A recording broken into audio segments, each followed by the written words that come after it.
안녕하세요, 여러분. 오늘도 이렇게 찾아주셔서 정말 반갑습니다. 따뜻한 차 한 잔 앞에 두시고 편안하게 들어주시면 좋겠습니다. 오늘은 정말 중요한 이야기를 하나 들고 왔습니다. 끝까지 들어주시면 분명히 도움이 되실 거라고 자신 있게 말씀드릴 수 있습니다. 먼저 이런 이야기부터 시작해 볼까 합니다. 김씨 어르신이라는 분이 계셨습니다. 올해 68이신 이분은 평생을 정말 건강하게 사신 분이셨습니다. 술도 안 하시고 담배도 한번 입에 대보신 적이 없으시고요. 동네에서도 정정하신 분으로 소문이 자자했습니다. 자식들도 다 키워놓으시고 손주들 재롱 보시면서 그야말로 인생의 황금기를 보내고 계셨지요. 영어 EYMPH 프롬프트. 그런데 어느 날이었습니다. 평소처럼 아침에 일어나시려고 침대에서 몸을 일으키시는 순간 갑자기 눈앞이 까매지면서 그대로 쓰러지셨습니다. 다행히 옆에 계시던 사모님께서 발견하셔서 큰일은 면하셨지만 며칠 동안 병원 신세를 지셨어야 했습니다. 여러분, 이 김씨 어르신이 무엇을 잘못하셨을까요? 술을 드신 것도 아니고 담배를 피우신 것도 아닌데 말입니다. 답은 의외로 간단합니다. 그분이 평생 동안 무심코 해오시던 어떤 습관 하나 때문이었습니다. 젊을 때는 아무 문제가 없던 그 습관이 60이 넘으면서 갑자기 큰 위협이 되어버린 것이지요. 오늘 제가 여러분께 들려드릴 이야기가 바로 이것입니다. 60이 넘으신 어르신들 가운데 열의 9은 모르고 계신 사실이 있습니다. 우리가 매일같이 아무 생각 없이 반복하는 어떤 습관들이 우리의 남은 인생 10년을 아니 어쩌면 그 이상을 통째로 갉아먹고 있다는 사실 말입니다. 정말 무서운 이야기지요. 그런데 더 무서운 것은 대부분의 어르신들께서 이 습관이 위험하다는 사실조차 모르신 채로 매일같이 그 습관을 반복하고 계신다는 점입니다. 오늘은 그 7가지 습관을 하나하나 짚어드리려고 합니다. 그리고 이 7가지 중에서 특히 마지막 7번째 습관은 정말 충격적이실 겁니다. 의사 선생님들도 잘 말씀해 주시지 않는 내용이거든요. 그러니까 중간에 끄지 마시고 꼭 마지막까지 들어주십시오. 7번째 이야기를 들으시면 아마 무릎을 탁 치실 겁니다. 그리고 오늘 이 영상을 끝까지 보신 분들과 중간에 끄신 분들의 10년 뒤 모습은 분명히 달라져 있을 거라고 저는 확신합니다. 그럼 마음의 준비가 되셨을까요? 따뜻한 차 한 잔 다시 한번 챙기시고 편안한 마음으로 시작해 보겠습니다. 먼저 첫 번째 습관부터 말씀드리겠습니다. 첫 번째는 바로 아침에 눈을 뜨자마자 벌떡 일어나시는 습관입니다. 어떠세요? 혹시 여러분도 매일 아침 그렇게 일어나고 계시지 않으신가요? 알람이 울리면 바로 몸을 일으켜서 침대 밖으로 내려오시는 것. 이게 사실 평생을 그렇게 살아오셨으니까 너무나 당연한 일처럼 느껴지실 겁니다. 그런데요, 이 습관이 60 이후에는 정말로 위험한 행동이 됩니다. 앞서 말씀드린 김씨 어르신 이야기 기억나시지요? 그분이 바로 이 첫 번째 습관 때문에 쓰러지신 겁니다. 그뿐만이 아닙니다. 제가 또 한 분 이야기를 들려드리고 싶은데요. 박씨 어르신이라고 올해 72살이신 분이 계십니다. 이분은 새벽에 화장실에 가시려고 침대에서 일어나시는데 갑자기 어지러우시더니 그대로 쓰러지셔서 화장실 문에 머리를 부딪히셨습니다. 다행히 큰 부상은 면하셨지만 그날 이후로 외출이 무서워지셨다고 하셨습니다. 왜 이런 일이 생길까요? 이걸 의학적으로는 기립성 저혈압이라고 부릅니다. 영어로는 오소스태틱 하이포텐션 이렇게 부르는데요. 어려운 말은 다 잊으셔도 됩니다. 그냥 쉽게 말씀드리면 이렇습니다. 우리가 누워있을 때는 피가 온몸에 골고루 퍼져 있습니다. 그런데 갑자기 벌떡 일어나면 어떻게 될까요? 중력 때문에 피가 한꺼번에 아래로 쏠리게 됩니다. 그러면 머리로 가는 피가 부족해지죠. 머리에 피가 부족하면 어떻게 됩니까? 어지럽고 눈앞이 캄캄해지고 심한 경우에는 정신을 잃고 쓰러지게 됩니다. 여기서 중요한 것은요, 젊으셨을 때는 우리 몸이 이걸 알아서 조절해줬다는 점입니다. 혈관이 탄력 있게 수축하면서 빠르게 혈압을 맞춰주거든요. 그런데 60이 넘으면서부터 이 조절 능력이 점점 떨어집니다. 혈관의 탄력도 줄어들고 자율신경의 반응도 느려지지요. 그러니까 똑같이 벌떡 일어나도 60이 넘으면 그 결과가 완전히 달라지는 겁니다. 게다가 아침에는 우리 몸의 혈압이 평소보다 더 높아지는 시간이거든요. 새벽 4시에서 아침 10시 사이에 심근경색이나 뇌졸중이 가장 많이 발생한다는 사실 혹시 알고 계셨나요? 그래서 아침에 일어나시는 그 한순간이 하루 중 가장 조심하셔야 할 시간인 겁니다. 그럼 어떻게 해야 할까요? 방법은 정말 간단합니다. 3분만 투자하시면 됩니다. 알람이 울리면 바로 일어나지 마시고요. 먼저 누우신 채로 천천히 손가락과 발가락을 꼼지락꼼지락 움직여 주십시오. 한 1분 정도 해주시면 됩니다. 그 다음에는 천천히 몸을 옆으로 돌리시고요. 그리고 침대에 앉으신 채로 또한 1분 정도 기다려 주십시오. 그 시간 동안 깊게 숨을 들이쉬고 내쉬시면 더 좋습니다. 마지막으로 자리에서 일어나실 때도 천천히, 아주 천천히 일어나 주시면 됩니다. 이 3분만 투자하시면 여러분의 하루가, 그리고 어쩌면 여러분의 남은 인생이 완전히 달라질 수 있습니다. 자, 첫 번째 습관 이야기는 여기까지입니다. 어떠세요? 혹시 가슴이 뜨끔하셨나요? 괜찮습니다. 지금부터라도 바꾸시면 됩니다. 그런데 말씀드린 것처럼 이건 시작에 불과합니다. 두 번째 습관은 더 충격적이실 겁니다. 왜냐하면 이 두 번째 습관은 정말 거의 모든 어르신들께서 매일같이 하고 계시는 행동이거든요. 그리고 이 습관 때문에 우리 몸의 근육이 매년 조금씩 정말 무섭게 사라지고 있다는 사실 혹시 알고 계셨나요? 자, 그럼 두 번째 이야기로 넘어가 보겠습니다. 두 번째 습관은 바로 식사하시고 나서 곧바로 눕거나 소파에 앉아만 계시는 습관입니다. 여러분 솔직하게 한번 생각해 보십시오. 점심을 든든하게 드시고 나면 어떻게 하시나요? 배가 부르고 나른해지니까 자연스럽게 소파에 가셔서 텔레비전을 켜고 누우시지 않으신가요? 이게 그렇게 편하고 좋은 거지요. 평생 일하시느라 고생하셨는데 이제는 좀 쉬셔도 되지 않겠습니까? 저도 그 마음 정말 이해합니다. 그런데요, 이 식후 10분, 이 10분의 휴식이 사실은 여러분의 건강을 야금야금 갉아먹고 있다는 사실 알고 계셨습니까? 먼저 가장 흔한 문제부터 말씀드리겠습니다. 식사 직후에 누우시면 우리가 먹은 음식물이 위에서 식도로 거꾸로 올라옵니다. 이걸 역류성 식도염이라고 부르지요. 한 번이라도 가슴이 화끈거리거나 신물이 올라온 경험 있으신가요? 그게 다 이 역류성 식도염 증상입니다. 이게 반복되면 식도점막이 손상되고 심한 경우에는 더 큰 문제로 이어질 수도 있습니다. 그런데 진짜 무서운 건 따로 있습니다. 바로 혈당입니다. 우리가 식사를 하면 혈당이 올라가죠.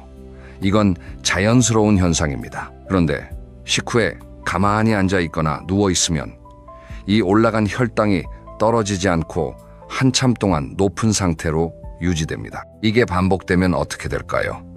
우리 몸은 점점 인슐린에 둔감해지고 결국 당뇨로 가는 길이 열리는 겁니다. 이미 당뇨가 있으신 분들은 더 심각해지고요. 그리고 또 하나 정말 중요한 이야기가 있습니다. 바로 근육 이야기입니다. 60이 넘으시면 우리 몸의 근육이 매년 1%씩 줄어든다는 사실 알고 계셨나요? 1%요. 별로 안 많아 보이시지요? 그런데 10년이면 어떻게 됩니까? 10% 이상의 근육이 사라지는 겁니다. 이걸 의학적으로는 근감소증, 영어로는 사르코페니아라고 부릅니다. 근육이 줄어들면 어떻게 되겠습니까? 일단 힘이 없어지시지요. 계단 오르기가 힘들어지시고 무거운 짐을 들기가 어려워지시고 결국에는 가벼운 일상생활도 힘들어지십니다. 그뿐만이 아닙니다. 근육은 우리 몸의 혈당을 조절하는 가장 중요한 기관입니다.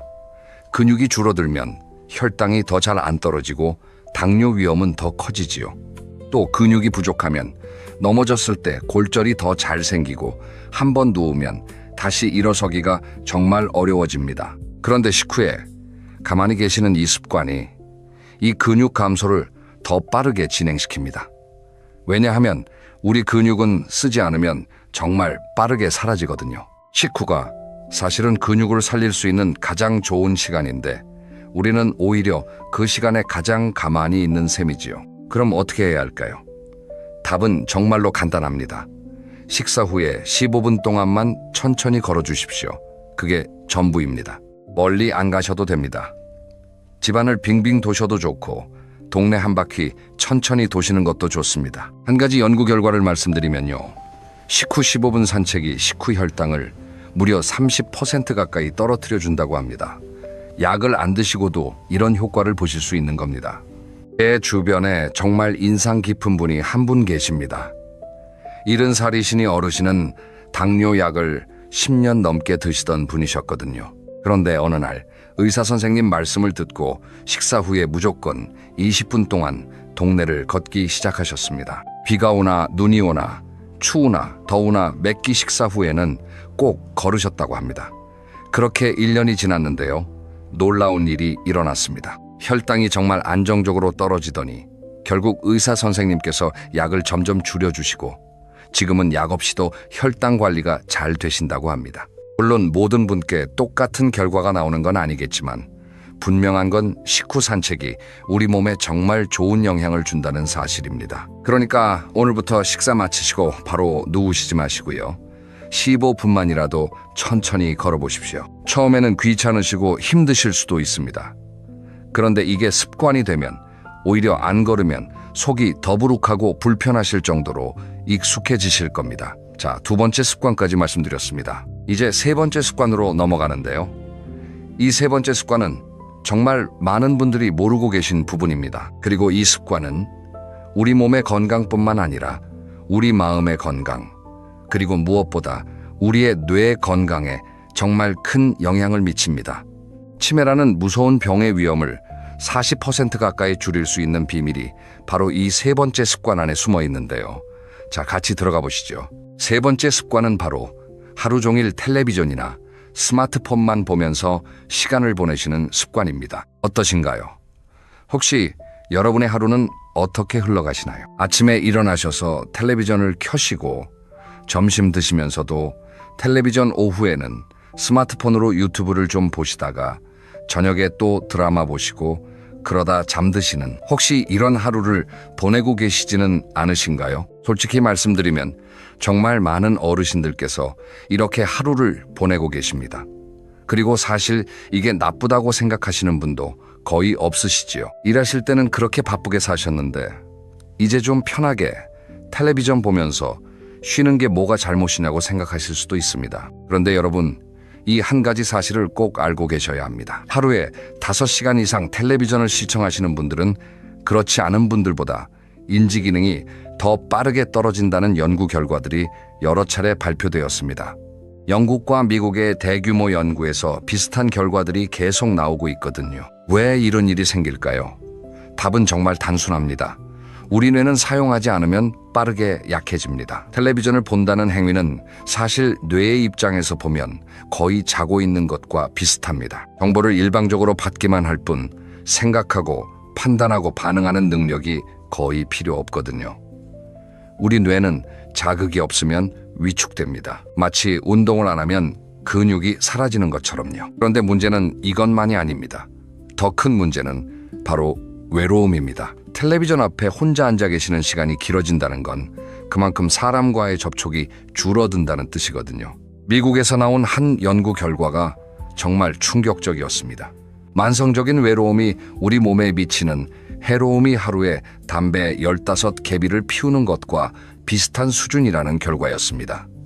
정말 무섭지 않으십니까? 그냥 외로움이 좀 슬프고 우울한 정도가 아니라는 겁니다. 진짜로 우리 몸을 망가뜨리는, 그것도 흡연만큼이나 강력하게 망가뜨리는 위험 요소라는 거지요. 여러분, 한번 자신에게 물어봐 주십시오. 지난 일주일 동안 사람들과 진짜로 대화를 나누신 시간이 얼마나 되시나요? 자식들과 통화하신 거 말고요. 가족이 아닌 다른 사람들과 마주 앉아서 진짜로 이야기를 나누신 시간 말입니다. 만약 하루에 30분도 채 안 되신다면 지금부터라도 정말 변화가 필요하십니다. 그럼 어떻게 해야 할까요? 5가지 방법을 말씀드려 보겠습니다. 첫째, 동네에 있는 노인복지관이나 주민센터를 한번 가보십시오. 정말 다양한 프로그램들이 무료로 운영되고 있습니다. 노래 교실, 컴퓨터 교실, 그림 교실, 운동 모임. 가서 한 번만 참여해 보시면 새로운 친구분들을 만나실 수 있습니다. 둘째, 손주들과의 통화를 정해진 시간에 하시는 습관을 들여보십시오. 매주 일요일 저녁 7시에 통화하기. 이런 식으로요. 손주들 목소리만 들어도 일주일이 활기차집니다. 셋째, 새로운 취미를 하나만 만들어 보십시오.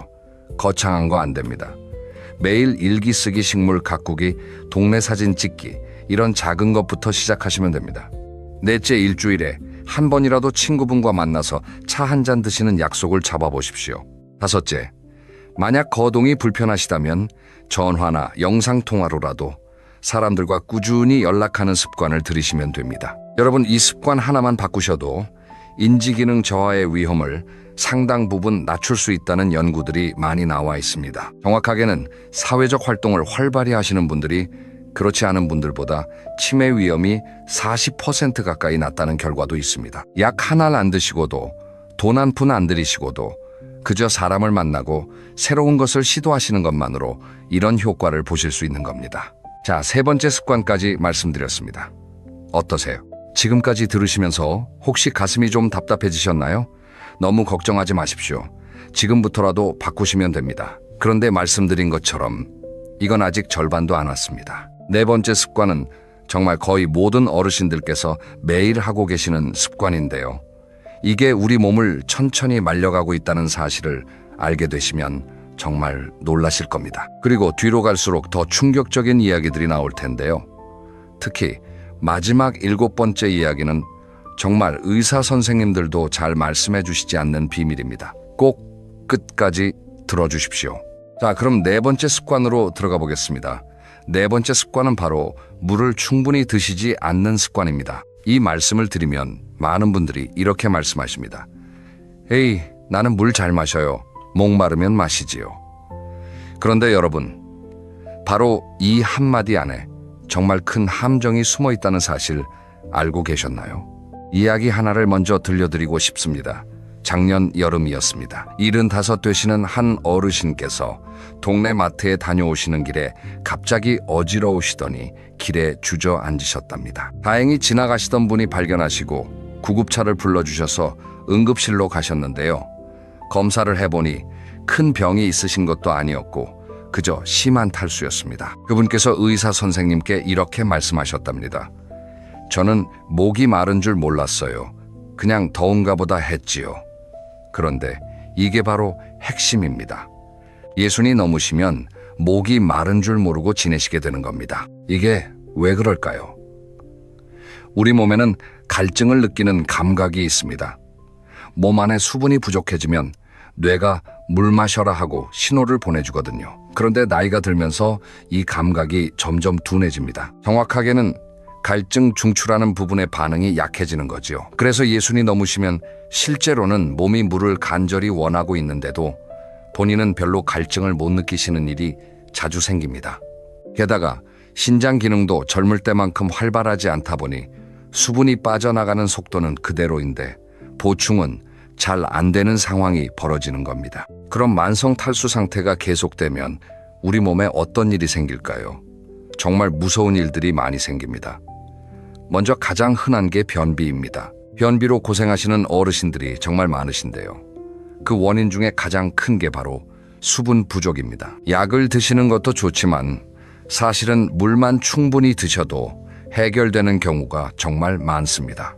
그리고 더 무서운 건 혈전입니다. 혈전이라는 게 뭐냐 하면 우리 피 안에 작은 덩어리가 생기는 거예요. 우리 몸 안에 물이 부족하면 피가 끈끈해집니다. 마치 진한 죽처럼 되는 거지요. 끈끈한 피는 잘 흐르지 못하고 그러다 보면 어딘가에서 막히기 쉽습니다. 그게 뇌혈관에서 막히면 뇌졸중이 되고 심장혈관에서 막히면 심근경색이 되는 겁니다. 정말 무섭지요. 그래서 의사 선생님들께서 어르신들께 물 많이 드시라고 그렇게 강조하시는 겁니다. 그뿐만이 아닙니다. 만성 탈수는 신장에도 큰 부담을 줍니다. 신장은 우리 몸의 정수기 같은 역할을 하는데요. 물이 부족하면 노폐물을 걸러내는 일이 힘들어지지요. 그러다 보면 신장 기능이 점점 떨어지고 결국 큰 문제로 이어질 수 있습니다. 또 수분이 부족하면 인지 기능에도 영향을 줍니다. 머리가 멍하고 집중이 안 되고 깜빡깜빡하는 일이 잦아지지요. 어떤 어르신들은 치매가 시작된 줄 알고 걱정하시다가 사실은 그냥 물을 안 드셔서 그렇다는 진단을 받으시는 경우도 있습니다. 그럼 어떻게 해야 할까요? 답은 정말 간단합니다. 목이 마르지 않으셔도 물을 드시는 습관을 만드시면 됩니다. 그런데 여기서 중요한 게 있습니다. 그냥 막 드시면 안 되고요. 올바르게 드셔야 합니다. 먼저 잘못된 방법부터 말씀드리겠습니다.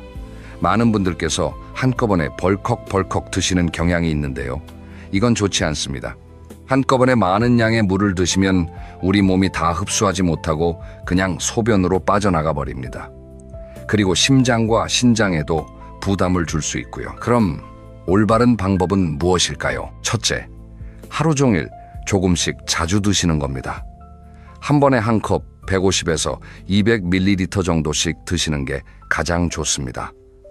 시간을 정해놓고 드시면 더 좋습니다. 예를 들어서 아침에 일어나시자마자 한 컵 아침 식사 전에, 한 컵 오전 10시쯤, 한 컵 점심 전에 한 컵, 이런 식으로요. 둘째, 아침에 일어나시자마자 드시는 물 한 컵이 정말 중요합니다. 우리가 자는 동안에는 호흡을 하면서 또 땀을 흘리면서 계속 수분을 잃습니다. 그래서 아침에는 우리 몸이 이미 약간 탈수 상태인 경우가 많거든요. 그래서 아침에 일어나셔서 미지근한 물 한 컵을 천천히 드시면 우리 몸이 정말 좋아합니다. 혈액순환도 좋아지고 장 운동도 활발해지고요. 셋째, 자기 전 한두 시간 전부터는 너무 많이 드시지 마십시오. 밤에 화장실 때문에 자꾸 깨시면 수면의 질이 떨어지거든요. 잠자기 1시간 전쯤에 반 컵 정도만 드시는 게 좋습니다. 그럼 하루에 얼마나 드셔야 할까요? 일반적으로 권장되는 양은 하루에 1리터 반에서 2리터 정도입니다. 컵으로 따지면 8잔 정도지요. 그런데 신장이나 심장에 질환이 있으신 분들은 의사 선생님과 꼭 상의하시고 양을 조절하셔야 합니다. 무조건 많이 드시는 게 좋은 건 아니거든요. 그리고 꼭 말씀드리고 싶은 게 있습니다. 차나 커피로는 물을 대체할 수 없습니다. 많은 분들께서 나는 하루에 커피 3잔, 녹차 2잔 마시니까 수분 보충 충분해 하고 생각하시는데요. 커피나 진한 차에는 카페인이 있어서 오히려 이뇨작용을 일으킵니다. 즉, 마신 양보다 더 많이 소변으로 빠져나갈 수 있다는 뜻이지요. 그래서 커피나 차를 드시면 그만큼 맹물도 더 드셔야 한다는 점 꼭 기억해 주십시오.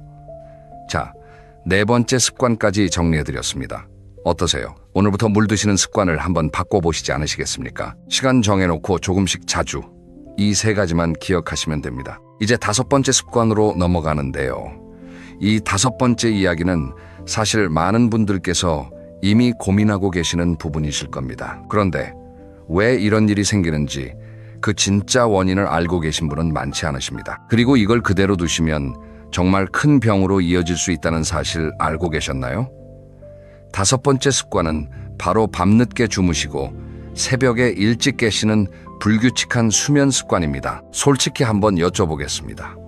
혹시 밤 12시쯤 주무시는데 새벽 3시쯤 되면 어김없이 눈이 떠지시지 않으십니까? 그리고 그 다음부터는 잠이 잘 안 와서 뒤척이시다가 결국 5시쯤에 일어나시는 이런 패턴 정말 익숙하시지요? 통계를 보면 중장년층 10분 중에 7, 8분이 이런 수면 문제를 겪고 계신다고 합니다. 그러니까 여러분만 그런 게 아닙니다. 그런데 왜 이런 일이 생길까요? 가장 큰 이유는 멜라토닌이라는 호르몬 때문입니다. 멜라토닌 이름이 좀 어려우시지요? 멜라토닌 발음으로는 멜라토닌 이렇게 부릅니다. 이게 우리를 잠들게 해주는 호르몬인데요. 문제는 이 호르몬이 나이가 들수록 점점 적게 분비된다는 점입니다.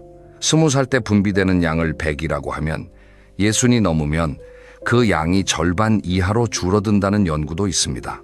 그러니까 잠이 잘 안 오시는 게 여러분 잘못이 아닙니다.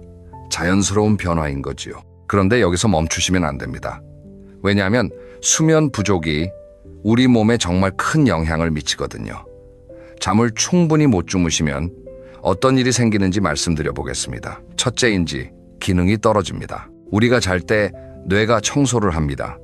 낮 동안 쌓인 노폐물들을 싹 정리해 주거든요.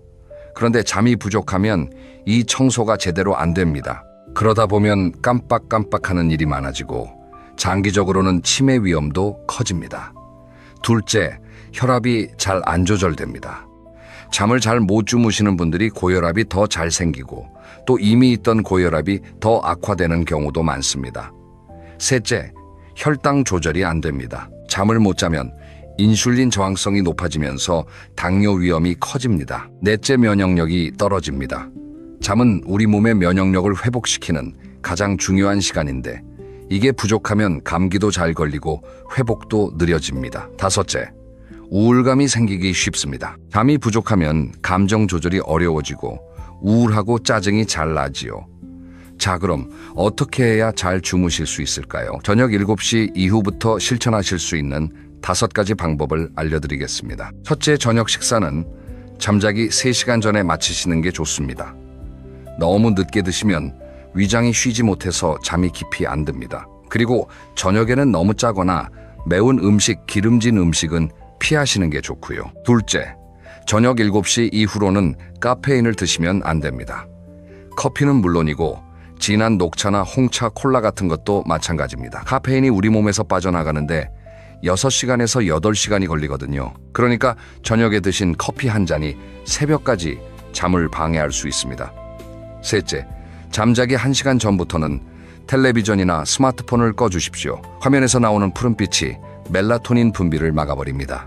즉, 화면을 보시면 우리 몸이 아직 낮인 줄 알고 잠 호르몬을 안 만들어주는 거지요. 그러니까 잠자기 전에는 조명을 좀 어둡게 하시고 책을 읽으시거나 가벼운 스트레칭을 하시거나 따뜻한 차를 한 잔 드시는 게 좋습니다. 넷째, 침실 환경을 잘 만드십시오. 침실은 어두워야 하고 조용해야 하고 약간 서늘해야 합니다. 온도는 18에서 20도 정도가 가장 좋다고 알려져 있습니다. 너무 더우시면 잠이 깊이 안 들고 너무 추우시면 자주 깨시거든요. 다섯째, 매일 같은 시간에 주무시고 같은 시간에 일어나는 습관을 만드십시오. 우리 몸에는 생체시계라는 게 있는데요. 매일 비슷한 시간에 자고 일어나시면 이 시계가 잘 맞춰져서 잠이 더 쉽게 옵니다. 주말이라고 늦게까지 안 주무시거나 낮잠을 너무 많이 주무시면 이 리듬이 깨집니다. 그리고 절대 하지 말아야 할 행동도 말씀드리겠습니다. 잠이 안 온다고 술을 드시는 건 정말 좋지 않습니다. 술을 드시면 처음에는 잠이 잘 오는 것 같지만 새벽에 더 자주 깨고 깊은 잠을 못 자게 됩니다. 그러니까 잠이 안 오신다고 약처럼 술을 드시는 건 정말 안 좋은 습관입니다. 그리고 잠이 안 오신다고 침대에서 1시간씩 뒤척이시는 것도 좋지 않습니다. 20분 정도 누우셨는데도 잠이 안 오시면 차라리 일어나셔서 조용히 책을 읽으시거나 따뜻한 차를 한 잔 드시고 다시 누우시는 게 더 좋습니다. 제가 아는 한 어르신 이야기를 들려드리고 싶습니다. 73 되시는 이분은 고혈압이 있으셨는데요. 혈압이 약을 드셔도 잘 안 잡혔답니다. 그런데 의사 선생님이 수면 패턴을 한번 바꿔보자고 권하셨다고 합니다. 그래서 그분은 매일 밤 10시에 주무시고 아침 6시에 일어나는 규칙을 정하셨습니다. 그리고 저녁 7시 이후로는 텔레비전도 끄시고 카페인도 안 드시고요. 그렇게 3개월이 지났더니 정말 놀랍게도 혈압이 안정적으로 떨어지더랍니다. 의사 선생님께서도 깜짝 놀라셨다고 합니다. 물론 모든 분께 똑같은 효과가 나오는 건 아니겠지만 잠을 잘 주무시는 것이 우리 몸에 얼마나 큰 영향을 미치는지 보여주는 좋은 사례인 것 같습니다. 자, 5번째 습관까지 말씀드렸습니다. 이제 2가지가 남았는데요. 6번째 습관은 정말 많은 어르신들께서 무심코 가지고 계시는 생각인데요. 이 한 가지 생각이 여러분의 뇌를 정말 빠르게 노화시킨다는 사실을 알게 되시면 정말 놀라실 겁니다. 그리고 마지막 7번째 이야기, 이게 정말 오늘의 하이라이트입니다. 이걸 듣고 나시면 여러분의 인생관이 바뀌실 수도 있습니다. 계속 함께 가주십시오. 6번째 습관은 바로 이 나이에 뭘 하면서 새로운 도전을 피하시는 습관입니다. 여러분, 솔직히 한번 여쭤보겠습니다. 마지막으로 새로운 무언가를 배우신 게 언제이신가요? 새로운 운동, 새로운 취미, 새로운 책, 새로운 사람, 무엇이든 좋습니다. 마지막으로 처음 해보는 무언가를 시도하신 게 언제이신지 한번 떠올려 봐 주십시오. 혹시 1년 전인가요? 아니면 5년 전인가요? 어쩌면 10년 전, 그 이상이신 분도 계실 수 있습니다. 많은 어르신들께서 이렇게 말씀하십니다. 이 나이에 뭘 새로 배워? 그냥 살던 대로 살아야지. 젊은 사람들이나 새로운 거 하는 거지. 우리 나이엔 그저 건강하게만 지내면 돼. 머리도 안 돌아가는데 뭘 배워? 어떠세요? 혹시 여러분도 이런 생각 가지고 계시지 않으신가요? 그런데 여러분, 이 생각이 정말 무서운 생각이라는 사실 알고 계셨나요? 뇌에 대한 흥미로운 사실 하나를 말씀드리고 싶습니다. 오래전에는 사람의 뇌가 어느 정도 자라고 나면 그대로 멈춘다고 생각했습니다. 그래서 나이 들면 머리가 굳는다고들 하셨지요. 그런데 최근 수십 년 동안의 연구에서 정말 놀라운 사실이 밝혀졌습니다. 우리 뇌는 죽을 때까지 변화하고 자라난다는 것이지요. 이걸 뇌의 가소성 영어로는 뉴로플라스티시티라고 부릅니다. 어려운 말 잊으셔도 됩니다. 핵심은 이겁니다. 60이 넘으셔도, 70이 넘으셔도, 80이 넘으셔도 우리 뇌는 새로운 것을 배우면 새로운 연결을 만들어냅니다. 그런데 반대로 새로운 자극을 안 주시면 어떻게 될까요? 우리 뇌의 연결들이 점점 사라집니다. 마치 안 쓰는 길은 풀이 자라서 막혀버리는 것처럼요. 그래서 새로운 도전을 피하시는 습관, 이게 사실은 우리 뇌를 가장 빠르게 노화시키는 습관 중 하나인 겁니다.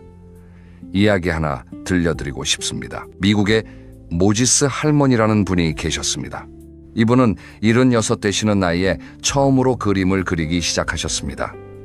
그전까지는 그림을 한 번도 그려보신 적이 없었습니다. 그런데 손에 관절염이 와서 더 이상 바느질을 못하게 되시니까 시간을 보내실 일이 필요해서 붓을 잡으신 거지요. 그런데 놀랍게도 이분의 그림이 사람들에게 큰 사랑을 받기 시작하셨습니다. 결국 이분은 정식 화가가 되셨고 101살까지 그림을 그리시면서 정말 활기차게 사셨습니다. 76에 시작하신 새로운 도전이 이분의 남은 인생을 완전히 바꿔놓은 거지요. 물론 우리 모두가 모지스 할머니처럼 되시라는 말씀은 아닙니다.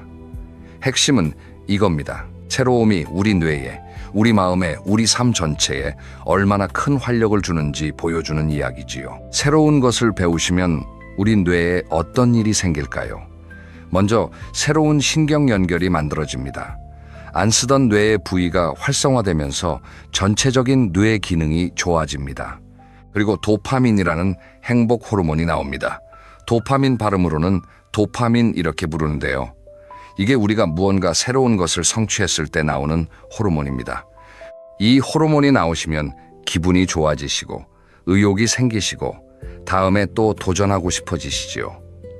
또 새로움은 우울감을 막아줍니다. 매일 똑같은 일상을 반복하시면 우울해지기 쉬운데 새로운 자극이 우리 마음에 신선한 바람을 불어넣어줍니다. 그리고 가장 중요한 건 우울증과 무기력감과 인지 저하의 진짜 원인이 사실은 자극의 부재인 경우가 많다는 점입니다. 많은 어르신들께서 왜 이렇게 무기력하지? 왜 이렇게 우울하지? 왜 이렇게 깜빡깜빡하지? 하고 걱정하시는데요. 그 답이 어쩌면 정말 단순할 수도 있습니다. 우리 뇌가 지루해하고 있는 거지요. 새로운 자극을 원하고 있는 겁니다. 그럼 어떻게 시작하면 좋을까요? 거창한 도전은 필요 없습니다. 작은 도전 7가지를 추천해 드리겠습니다. 첫째, 매일 다른 길로 산책해 보십시오. 늘 다니시던 길 말고요. 한 번도 가보지 않으신 골목길로 들어가 보십시오. 우리 뇌는 새로운 길을 걸을 때마다 활발해집니다. 둘째, 평소에 안 드시던 새로운 음식에 도전해 보십시오. 그동안 안 드셔보신 채소, 안 가보신 식당, 안 만들어 보신 요리, 무엇이든 좋습니다. 셋째, 새로운 책을 한 권 펼쳐보십시오. 평소에 안 읽으시던 장르의 책이면 더 좋습니다. 소설을 즐겨 읽으셨다면, 역사책을, 자기계발서를 좋아하셨다면, 시집을, 새로운 분야의 책은 우리 뇌에 정말 좋은 자극이 됩니다. 넷째, 새로운 운동을 시도해 보십시오. 걷기만 하셨다면 가벼운 요가를 한번 해보시거나 수영장에 가셔서 물속을 천천히 걸어보시거나 우리 몸이 새로운 동작을 배우면 우리 뇌도 같이 자랍니다. 다섯째, 새로운 사람을 만나보십시오. 동네 모임에 한번 가보시거나 자식들의 친구분을 만나보시거나 새로운 대화는 정말 큰 자극이 됩니다. 여섯째, 무언가를 배우는 강좌에 등록해 보십시오. 동네 복지관, 평생교육원, 노인대학 이런 곳에 정말 좋은 강좌들이 많습니다. 컴퓨터, 외국어, 그림, 노래, 악기 무엇이든 좋습니다. 일곱째, 매일 한 가지씩 새로운 단어를 외워보십시오. 새로운 외국어 단어도 좋고 평소에 잘 안 쓰시던 우리말 단어도 좋습니다. 이게 정말 작은 일 같지만 뇌에 매일 작은 자극을 주는 좋은 방법입니다. 여러분, 예수는 끝이 아닙니다. 예수는 사실 두 번째 인생의 출발선입니다. 평균 수명이 점점 늘어나고 있어서 예순이 넘어서도 20-30년을 더 사실 수 있는 시대가 되었거든요. 그 긴 시간을 그저 흘려보내시겠습니까? 아니면 새로운 것들로 채워가시겠습니까? 답은 여러분께 달려 있습니다. 자, 이제 정말 마지막입니다. 7번째 습관. 처음에 제가 가장 충격적이라고 말씀드렸지요. 의사 선생님들도 잘 말씀해 주시지 않는 비밀이라고요. 자, 마음의 준비 되셨나요? 들어가 보겠습니다. 7번째 습관은 바로 자기 자신을 부정적으로 말하고 부정적으로 생각하시는 습관입니다. 어떠세요? 좀 의외이시지요?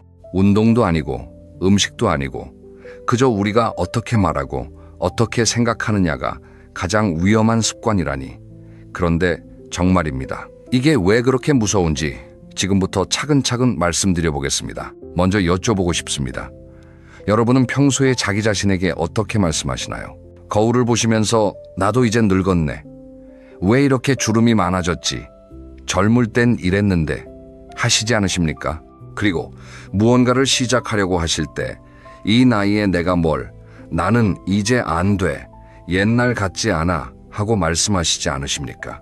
무릎이 좀 아프시면 역시 늙으니까 어쩔 수 없어. 깜빡깜빡하시면 내가 이제 정신이 없네. 치매가 오나.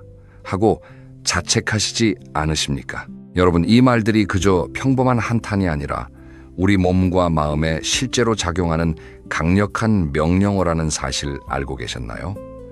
우리 뇌는 우리가 하는 말을 그대로 믿습니다. 나는 늙었어 라고 말씀하시면 뇌가 늙었구나 하고 그에 맞춰서 몸을 운영합니다. 나는 못해 라고 말씀하시면 뇌가 정말로 그 일을 할 수 없게 만들어버립니다. 정말 무서운 일이지요. 미국 예일 대학교에서 정말 흥미로운 연구가 있었습니다. 베카 랩이라는 교수님이 진행하신 연구인데요. 노화에 대해 긍정적인 생각을 가지신 분들과 부정적인 생각을 가지신 분들을 수십 년 동안 추적해서 비교했습니다. 그 결과가 정말 충격적이었습니다. 노화에 대해 긍정적인 생각을 가지신 분들이 부정적인 생각을 가지신 분들보다 평균 7년 반을 더 오래 사셨다는 결과가 나왔습니다. 7년 반이요. 어떤 보약을 드셔도 어떤 운동을 하셔도 이만큼 수명을 늘리기는 쉽지 않은데요. 그저 생각을 바꾸시는 것만으로 7년 반을 더 사셨다는 겁니다. 이게 어떻게 가능할까요? 우리가 부정적으로 생각하면 몸 안에서 스트레스 호르몬인 코르티솔이 분비됩니다. 코르티솔 발음으로는 코르티솔 이렇게 부릅니다. 이 호르몬이 자주 그리고 많이 분비되면 우리 몸이 정말로 망가집니다. 면역력이 떨어지고 혈압이 올라가고 혈당이 올라가고 잠도 안 오고 우울감이 심해지지요. 즉 우리가 부정적으로 말하고 생각할 때마다 우리 몸은 실제로 그만큼 손상되고 있다는 뜻입니다. 반대로 긍정적으로 생각하시면 어떻게 될까요? 행복 호르몬인 세로토닌과 도파민 그리고 엔도르핀이 분비됩니다. 이 호르몬들은 우리 몸을 회복시켜주고 면역력을 높여주고 통증을 줄여주고 잠을 잘 자게 해줍니다. 같은 사람이 같은 환경에 있어도 어떻게 말하고 어떻게 생각하느냐에 따라 몸 안에서 완전히 다른 일이 벌어지는 거죠. 여기서 정말 중요한 이야기를 하나 더 드리고 싶습니다. 자기 자신에게 하는 말이 우리 인생에 가장 큰 영향을 미친다는 점입니다. 다른 사람이 우리에게 하는 말은 잠깐 들었다가 잊어버리시죠. 그런데 우리가 자기 자신에게 하는 말은요. 하루 종일 매 순간 우리 마음속에서 반복됩니다. 그러니까 그 영향이 정말 엄청난 겁니다. 매일 자기 자신에게 나는 아직 괜찮아. 나는 할 수 있어. 오늘도 좋은 하루야. 하고 말씀하시는 분과 나는 늙었어. 이젠 못해. 왜 이렇게 힘들어? 하고 말씀하시는 분의 10년 뒤는 완전히 다를 수밖에 없습니다. 이야기 하나 들려드리고 싶습니다. 73 되시는 한 어르신이 계셨습니다. 이분은 남편을 먼저 떠나보내시고 우울증이 정말 심하게 오셨답니다. 매일 침대에서 일어나기도 힘들어하시고 거울 보시면서 한숨만 쉬셨답니다. 그러다 어느 날 자식분의 권유로 동네 복지관 프로그램에 등록을 하셨습니다. 그곳에서 만난 선생님이 한 가지 숙제를 내주셨답니다. 매일 아침 거울 보시면서 좋은 말 5가지만 자기 자신에게 해주세요. 아무리 어색해도 꼭 해보세요. 처음에는 정말 어색하셨답니다. 거울 앞에서 혼잣말하는 게 이상하기도 하고 좋은 말이 하나도 안 떠오르셨다고요. 그런데 1달, 2달 꾸준히 하셨더니 정말 신기한 일이 생겼습니다. 아침에 일어나기가 한결 쉬워지셨고 거울을 보시는 게 무섭지 않아졌고 표정도 점점 밝아지셨답니다. 1년이 지난 지금은 복지관 프로그램에 적극적으로 참여하시면서 정말 활기차게 사시고 계시답니다. 내가 나한테 한 그 말들이 나를 살린 거예요 라고 그분은 말씀하십니다. 자, 그럼 어떻게 시작하면 좋을까요? 하루 5분이면 됩니다. 매일 아침 거울 앞에서 5가지를 해주십시오. 첫째, 자기 자신을 바라보시며 오늘도 살아있어서 정말 다행이다 하고 말씀해 주십시오. 우리가 살아있다는 것, 이것 자체가 정말 큰 축복이고 기적입니다. 둘째, 자기 자신의 어떤 부분이든 좋은 점 1가지를 찾아서 칭찬해 주십시오. 오늘 얼굴이 환해 보이네. 눈빛이 살아있네. 오늘 머리 모양이 잘 어울리네. 무엇이든 좋습니다. 셋째, 오늘 기대되는 일 1가지를 떠올려 보십시오. 오늘 친구 만나는 거 기다려줘. 오늘 점심에 먹을 음식 기대돼. 작은 거여도 괜찮습니다. 넷째, 자기 자신에게 격려의 한마디를 해주십시오. 오늘도 잘 해낼 거야. 나는 충분히 괜찮은 사람이야. 다섯째, 감사한 일 1가지를 떠올려 보십시오. 건강하게 일어날 수 있어서 감사하다. 따뜻한 차 1잔 마실 수 있어서 감사하다. 이 5가지 매일 거울 앞에서 큰 소리로 말씀해 주십시오. 처음에는 정말 어색하실 겁니다. 혼잣말 하는 것 같고 이상하게 느껴지실 겁니다. 그런데 일주일, 1달, 그리고 1년이 지나면 여러분의 표정이, 여러분의 마음이, 여러분의 인생이 완전히 달라져 있을 겁니다. 여러분, 우리 몸을 바꾸기 전에 우리 안의 목소리부터 바꾸셔야 합니다. 아무리 좋은 음식을 드시고 아무리 좋은 운동을 하셔도 우리 마음속에서 나는 늙었어, 나는 안 돼 라는 말이 계속 들린다면 그 모든 노력이 빛을 발하기 어렵습니다. 반대로 우리 마음속의 목소리가 따뜻하고 긍정적이라면 그것만으로도 우리 몸은 정말 많은 것을 회복할 수 있습니다. 자, 지금까지 7가지 습관을 모두 말씀드렸습니다. 정말 긴 시간 동안 함께 해주셔서 감사합니다. 자, 이제 마무리하면서 오늘 이야기한 것들을 한 번만 빠르게 정리해드리고 싶습니다. 오늘 우리가 함께 살펴본 7가지 습관, 다시 한번 떠올려 봐 주십시오. 첫째, 아침에 눈 뜨자마자 벌떡 일어나시는 습관. 천천히 3분의 여유를 가져주십시오. 둘째, 식사 후에 바로 누우시거나 가만히 앉아만 계시는 습관. 식후 15분 산책으로 바꿔주십시오. 셋째, 텔레비전과 스마트폰만 보면서 시간을 보내시는 습관. 사람을 만나고 새로운 것을 시도해 주십시오. 넷째, 물을 충분히 드시지 않는 습관. 목마르지 않으셔도 시간 맞춰 조금씩 드셔주십시오. 다섯째, 불규칙한 수면 습관. 정해진 시간에 주무시고 일어나시는 리듬을 만들어 주십시오. 여섯째, 이 나이에 뭘 하면서 새로운 도전을 피하시는 습관.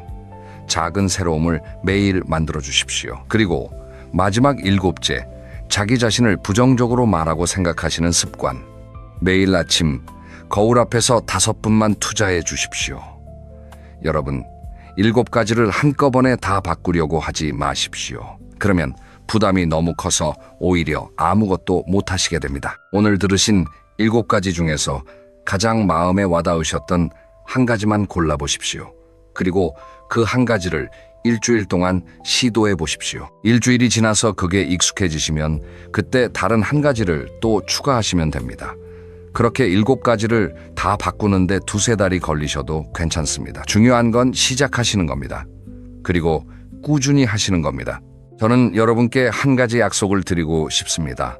오늘 이 영상을 끝까지 보시고 그 중에 단 하나라도 실천하시는 분들은 1년 뒤의 모습이 정말 달라져 계실 겁니다. 그리고 10년 뒤의 모습은 더더욱 달라져 있을 겁니다. 작은 습관 하나가 우리 인생을 얼마나 크게 바꿀 수 있는지 시간이 증명해 줄 겁니다. 여러분, 마지막으로 한 가지 질문을 드리고 싶습니다. 오늘 들으신 7가지 중에서 여러분이 가장 먼저 바꾸고 싶으신 습관은 무엇이신가요?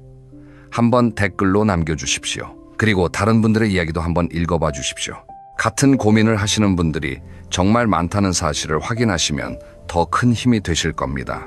오늘 영상이 도움이 되셨다면 좋아요 한 번만 눌러주시고 아직 구독 안 하신 분들은 구독도 한 번만 부탁드리겠습니다.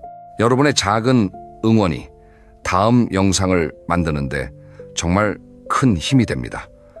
다음 영상도 정말 중요한 주제로 찾아뵙겠습니다. 다음 시간에는 예순 이후에 반드시 챙겨 드셔야 할 음식 7가지에 대해서 말씀드릴 예정입니다. 어떤 음식이 우리 몸에 진짜 좋은지, 그리고 어떻게 드시는 게 가장 효과적인지 정말 자세하게 알려드릴 테니까 꼭 보러 와 주십시오. 오늘도 끝까지 함께 해주셔서 정말 감사합니다. 여러분의 남은 인생이 더욱 건강하시고 더욱 행복하시기를 진심으로 바라겠습니다. 따뜻한 차 한 잔과 함께 좋은 하루 보내십시오. 그럼 다음 영상에서 또 뵙겠습니다. 감사합니다. 여러분 안녕하세요. 오늘 이 영상을 클릭해 주신 여러분께 먼저 진심으로 감사 인사를 드리고 싶습니다. 잠시만 눈을 감고 한번 떠올려 봐 주세요. 결혼한 지 어느덧 30년, 40년이 흐른 어느 평범한 저녁입니다. 식탁 위에는 따뜻한 국과 밥이 놓여 있습니다. 그런데 마주 앉은 두 사람 사이에는 묘한 침묵이 흐릅니다. 텔레비전 소리만 거실에 울려 퍼지고 숟가락 부딪히는 소리만 들립니다. 한 사람은 휴대폰을 들여다보고 다른 한 사람은 천장을 바라봅니다. 그렇게 1시간이 지나도록 두 사람은 단 한마디도 나누지 않습니다. 혹시 이 장면이 낯설지 않으신가요? 어쩌면 오늘 저녁 우리 집 풍경과도 비슷하지 않으신가요? 오늘 제가 여러분께 들려드릴 이야기는 바로 이 침묵에서 시작됩니다. 평생을 함께 걸어온 부부가 정작 인생의 후반전에 들어서면서 가장 외로워지는 이유, 그리고 그 외로움을 다시 따뜻함으로 바꾸는 방법에 관한 이야기입니다. 요즘 우리 사회를 보면 정말 놀라운 변화가 일어나고 있습니다. 결혼한 지 20년이 넘은 부부들이 헤어지는 비율이 해마다 늘어나고 있다고 합니다. 흔히 우리가 황혼 이혼이라고 부르는 그 현상이죠. 자녀 다 키우고 이제 좀 둘이서 편하게 살만하다 싶을 때 오히려 등을 돌리는 부부들이 점점 많아지고 있다는 것입니다. 왜 그럴까요? 왜 평생을 같이 살아온 사이가 가장 멀어지는 걸까요? 오늘 이 영상을 끝까지 보시면 그 답을 찾으실 수 있습니다. 그리고 단순히 답만 아는 게 아니라 오늘 밤 당장 실천할 수 있는 따뜻한 방법들도 함께 가져가실 수 있을 겁니다. 미리 말씀드리지만 이 이야기는 어느 한쪽을 탓하는 이야기가 아닙니다. 남편 탓도 아내 탓도 아닙니다. 우리 모두가 미처 몰랐던, 그러나 누구에게나 일어나는 자연스러운 변화에 관한 이야기입니다. 자, 그럼 천천히 시작해 보겠습니다. 편안한 마음으로 따라와 주세요. 먼저 한 가지 여쭙고 싶습니다. 여러분, 결혼하시고 가장 바빴던 시절을 떠올려 보세요. 아이들이 한창 자랄 때 학교 보내고 학원비 마련하고 시댁과 친정 챙기고 직장에서는 또 인정받으려 애쓰던 그 시절 말입니다. 그때 우리 부부는 어땠나요? 어쩌면 하루 종일 얼굴 보기도 힘들었을 겁니다. 남편은 새벽에 나가서 밤늦게 들어오고 아내는 아이들 챙기느라 하루가 어떻게 가는지 모를 정도였지요. 가끔 마주쳐도 오늘 학교에서 전화 왔어. 이번 주말 어머님 생신이야. 이런 용건만 주고받았을지도 모릅니다. 그런데 신기한 일이 있습니다. 그렇게 바쁘고 정신없을 때는 오히려 부부 사이에 큰 문제가 없는 경우가 많습니다. 왜 그럴까요? 함께 짊어진 짐이 있었기 때문입니다. 같은 목표를 보고 달렸기 때문입니다. 아이들을 잘 키워야 한다는, 이 집안을 잘 꾸려야 한다는 그 공동의 임무가 두 사람을 자연스럽게 한 방향으로 묶어주었던 겁니다. 그런데 어느 날 그 임무가 끝납니다. 아이들은 다 자라서 독립합니다. 어떤 집은 결혼해서 손주까지 안겨주고 어떤 집은 멀리 직장을 잡아 떠나갑니다. 남편은 정년퇴직을 합니다. 평생 다니던 회사에서 마지막 인사를 하고 책상 위에 물건을 정리해서 집으로 가져옵니다. 아내도 그동안 활동하던 모임이나 일에서 조금씩 발을 빼게 되지요. 그러면 어떻게 될까요? 갑자기 두 사람이 한 공간에 마주보고 있는 시간이 늘어납니다. 여기서 첫 번째 어려움이 시작됩니다. 40년을 함께 살았어도 사실 우리는 하루 종일 같이 있어 본 적이 별로 없습니다. 잠깐 아침에 보고, 저녁에 잠깐 보고, 주말에 잠깐 같이 있었을 뿐이지요. 그런데 이제는 아침 7시에 일어나서 밤 11시에 잘 때까지 하루 종일 같이 있어야 합니다. 무려 16시간을 한 집에서 마주하는 겁니다. 제가 아는 어느 부부 이야기를 잠깐 들려드리겠습니다. 이 부부는 결혼한 지 35년 된 분들이었습니다. 남편은 평생 회사 일에 매달려 살았고 아내는 가정을 지키며 아이 둘을 잘 키워냈습니다. 그러던 어느 날 남편이 정년 퇴직을 했습니다.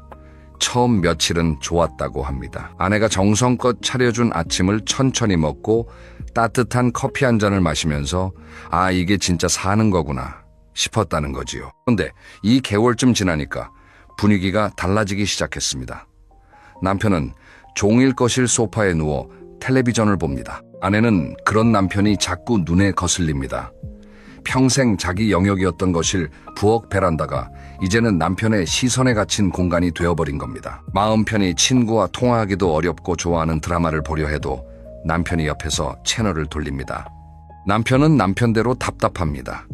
평생 바깥일 하느라 집안일은 잘 몰랐는데 이제 와서 뭘 도와주려고 해도 아내가 그냥 두세요, 제가 할게요 라고 합니다.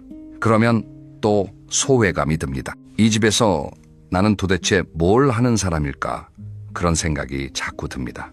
이 두 분은 결국 작은 일로 자주 다투기 시작했습니다. 양말을 어디에 벗어놓느냐? 왜 그릇을 그렇게 쌓아놓느냐? 같은 사소한 일들이 점점 큰 갈등으로 번지게 된 것이지요. 여러분, 이 이야기가 남의 이야기 같으신가요? 사실 이건 우리 모두에게 일어날 수 있는 아주 자연스러운 일입니다. 누구의 잘못도 아닙니다. 그저 인생의 단계가 바뀐 것뿐입니다. 여기서 우리가 꼭 기억해야 할 것이 있습니다. 은퇴 후의 부부관계는 결혼 초기와는 완전히 다른 새로운 시작이라는 점입니다. 새로 결혼한 신혼부부처럼 둘이서 함께 사는 법을 처음부터 다시 배워야 한다는 것이죠. 그런데 많은 분들이 이 사실을 모르십니다. 우리는 40년 살았으니까 서로 다 안다고 생각하십니다. 하지만 사실은 정반대입니다. 그동안은 각자의 자리에서 자기 일을 하면서 살았기 때문에 정말로 서로의 일상을 깊이 알 기회가 별로 없었습니다. 자, 그럼 이제 우리는 어떻게 해야 할까요? 답을 드리기 전에 또 하나 짚고 가야 할 게 있습니다. 그건 바로 우리 부부 사이에 왜 대화가 끊겼는지에 관한 이야기입니다. 이게 정말 중요합니다. 천천히 풀어드리겠습니다. 여러분, 한 가지 실험을 해볼까요? 오늘 저녁에 배우자와 마주 앉아서 오늘 하루 어떻게 보냈는지 물어봐 주세요. 진짜로 궁금해하는 마음으로요. 그러면 아마 이런 대답이 돌아올 겁니다. 뭐 별일 없었어. 끝입니다. 혹시 우리 집 풍경이 떠오르시지 않나요? 이상하지 않습니까? 처음 만났을 때는 밤새도록 이야기해도 끝이 없었던 두 사람입니다. 데이트하던 시절에는 헤어지기가 아쉬워서 골목 어귀에서 1시간씩 더 이야기를 나누었던 그 사람입니다. 그런데 어쩌다가 우리는 별일 없었어 라는 한마디로 하루를 끝맺게 되었을까요? 이건 단순히 할 말이 없어서가 아닙니다. 마음 깊은 곳에 어떤 벽이 생겼기 때문입니다. 그 벽은 어떻게 생겼을까요? 사실 우리 모두가 모르는 사이에 그 벽돌을 하나씩 쌓아왔습니다. 어떤 벽돌이었는지 함께 살펴보시죠. 첫 번째 벽돌은 평가하는 말입니다. 그것도 못해. 또 그 소리야. 당신이 뭘 알아. 내가 그럴 줄 알았어. 이런 말을 1년에 몇 번이나 들으셨나요? 아니, 어쩌면 우리 입에서 몇 번이나 나왔을까요? 처음에는 별 생각 없이 한 말이었을 겁니다. 답답해서 한 말 농담처럼 한 말이었을지도 모릅니다. 하지만 이런 말들은 한마디 한마디 마음에 작은 상처를 남깁니다. 그리고 그 상처들이 쌓이면 어느 순간 사람은 입을 닫게 됩니다. 어차피 말해봐야 또 핀잔만 들을 텐데 하는 마음이 들기 시작하는 것입니다. 두 번째 벽돌은 듣지 않는 태도입니다. 남편이 회사에서 있었던 일을 이야기합니다. 그런데 아내는 텔레비전을 보면서 응 합니다. 아내가 시장에서 친구 만난 이야기를 합니다. 남편은 신문을 보면서 그래 합니다. 이게 듣는 걸까요? 듣고 있는 척이지요. 상대방은 다 압니다. 진짜로 들어주는지 그냥 형식적으로 대답만 하는지 말입니다. 한두 번은 그러려니 하지만 매번 그러면 사람은 결국 입을 닫습니다. 이 사람한테는 말해봤자 소용없다는 결론에 이르는 것이지요. 세 번째 벽돌은 잔소리와 무관심 사이의 함정입니다. 이건 특히 우리 중장년층 부부 사이에서 자주 일어나는 일입니다. 한쪽은 자꾸 잔소리를 합니다. 왜 약 안 드셨어요? 또 깜빡했지요. 내가 분명히 말했잖아요. 걱정돼서 하는 말입니다. 사랑해서 하는 말입니다. 하지만 듣는 쪽에서는 어떨까요? 아이고 또 시작이네 내가 알아서 하는데 왜 자꾸 이래 하고 화가 납니다. 그래서 잔소리를 줄여봅니다. 그러면 이번에는 무관심처럼 느껴집니다. 이 사람이 이제 나한테 관심이 없는 건가 싶어집니다. 이게 함정입니다. 관심을 보이면 잔소리가 되고 잔소리를 줄이면 무관심이 됩니다. 도대체 어떻게 해야 할까요? 여기서 한 가지 비유를 들어드리고 싶습니다. 마음이라는 것은 유리잔과 같습니다. 한번 금이 가면 그 자리는 평생 사라지지 않습니다. 다만 우리는 그 금을 더 늘리지 않을 수는 있습니다. 그리고 새물을 따뜻하게 채워줄 수도 있습니다. 그러면 그 유리잔은 다시 쓸만해집니다. 우리 부부 사이의 마음도 똑같습니다. 그동안 쌓인 서운함, 상처, 답답함은 사실 완전히 없어지지 않습니다. 하지만 더 이상 새로운 상처를 만들지 않을 수는 있습니다. 그리고 따뜻한 새 기억을 채워 넣을 수도 있습니다. 자, 그럼 어떻게 하면 될까요? 제가 아주 간단한 방법 하나를 알려드리겠습니다. 하루에 15분만 시간을 내주세요. 단 조건이 있습니다. 그 15분 동안은 텔레비전도 끄고 휴대폰도 내려놓고 오직 배우자의 얼굴만 바라봐 주세요. 그리고 이렇게 물어봐 주세요. 오늘 뭐가 제일 기억에 남아요? 이 한마디입니다. 그런데 여기서 또 한 가지 약속이 있습니다. 상대방이 무슨 말을 하든 절대로 끊지 마세요. 평가하지 마. 그게 뭐가 그렇게 중요해. 같은 반응을 보이지 마세요. 그냥 들어주세요. 고개만 끄덕여주세요. 그리고 그랬구나 하고 한마디만 더 해주세요. 이게 정말 쉬워 보이지요. 그런데 막상 해보시면 압니다. 정말 어렵습니다. 우리는 평생 듣는 훈련보다 말하는 훈련을 더 많이 받았기 때문입니다. 제가 또 한 분의 이야기를 들려드리고 싶습니다. 올해 68 되신 어느 어르신 부부가 계셨습니다. 두 분은 결혼한 지 40년 가까이 되었는데 최근 1, 2년 사이에 대화가 거의 사라졌다고 합니다. 식사를 해도 침묵, 산책을 해도 침묵. 그러던 어느 날 아내가 큰맘 먹고 제안을 했답니다. 우리 저녁 먹고 동네 한 바퀴 산책해요. 그동안 못한 얘기도 좀 하고요. 남편은 처음에는 시큰둥했답니다. 춥잖아, 다리 아프잖아 이런 핑계를 댔다고 합니다. 하지만 아내가 끈질기게 졸랐고 그렇게 두 사람의 저녁 산책이 시작되었습니다. 처음 일주일은 거의 말을 안 했답니다. 그냥 묵묵히 걷기만 했지요.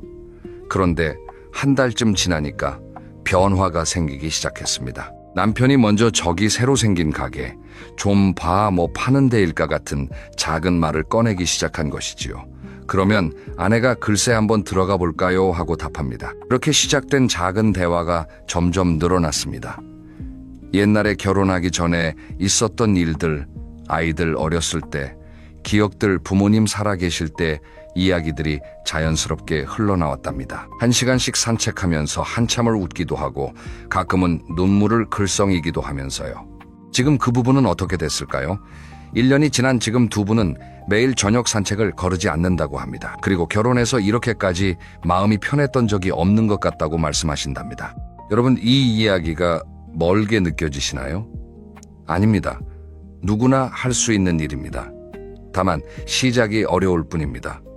오늘 저녁 딱 15분만 시도해 보세요. 오늘 뭐가 제일 기억에 남아요? 이 한마디만 던져보세요. 그리고 끝까지 들어주세요. 평가하지 말고요. 그런데 여기서 또 하나 짚고 가야 할 게 있습니다. 사람은 너무 가까이 있어도 답답해진다는 사실입니다. 부부 사이에도 적절한 거리가 필요합니다. 이어서 그 비밀을 알려드리겠습니다. 여러분, 혹시 이런 말을 들어보신 적 있으신가요? 우리 양반은 은퇴하고 나서 종일 집에 있어요. 어디 안 가요. 그래서 내가 도무지 어디 갈 데가 없어. 또는 이런 말씀.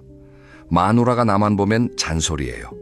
그래서 차라리 동네 공원에 나가 앉아 있는 게 마음이 편해. 이런 말들 사실 어느 한쪽의 푸념이 아닙니다. 두 분 모두에게 해당되는 이야기입니다. 그리고 이 안에는 중요한 진실 하나가 숨어 있습니다. 사람은 누구나 자기만의 공간이 필요하다는 사실입니다. 부부 사이에도 마찬가지입니다. 아니, 오히려 부부 사이에서 더 그렇습니다. 평생을 함께한 사이일수록 서로 숨쉴 공간을 만들어주는 것이 무엇보다 중요합니다. 여기서 제가 한 가지 비유를 들려드리고 싶습니다.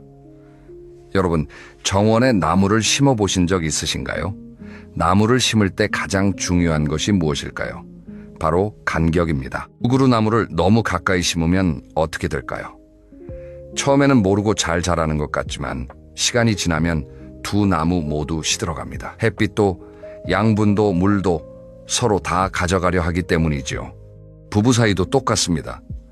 너무 붙어 있으면 서로의 햇빛을 가립니다. 서로의 양분을 빼앗습니다. 그래서 어느 순간 두 사람 다 마음이 메마르게 되는 것입니다. 그럼 어떻게 해야 할까요? 답은 간단합니다. 따로 또 같이. 이게 황혼 부부의 가장 중요한 법칙입니다. 함께 있을 시간도 필요하지만 혼자만의 시간도 꼭 필요합니다. 함께하는 활동도 좋지만 각자의 친구와 취미도 살아있어야 합니다. 제가 잘 아는 비결이 뭘까 싶어서 여쭤보았더니 할머니께서 웃으면서 이렇게 말씀하시더군요. 우리는 같이 살지만 서로의 시간을 빼앗지 않아요. 무슨 뜻일까요?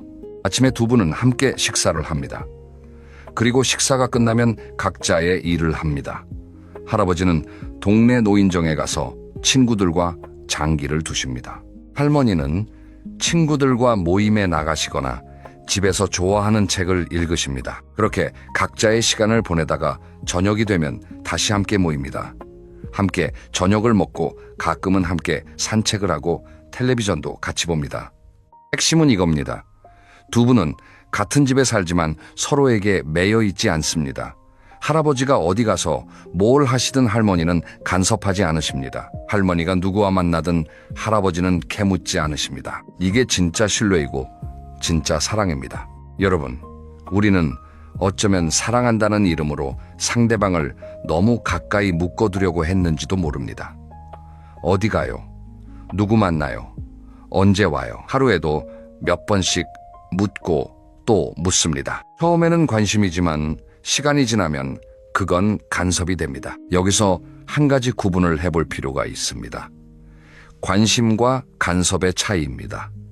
관심은 상대방이 잘 지내기를 바라는 마음입니다. 간섭은 상대방을 내 뜻대로 움직이려는 마음입니다. 관심은 오늘 어디 가시는 거예요? 즐겁게 다녀오세요. 입니다. 간섭은 왜 또 거기 가요? 그 모임에서 뭐 좋은 거 있다고입니다.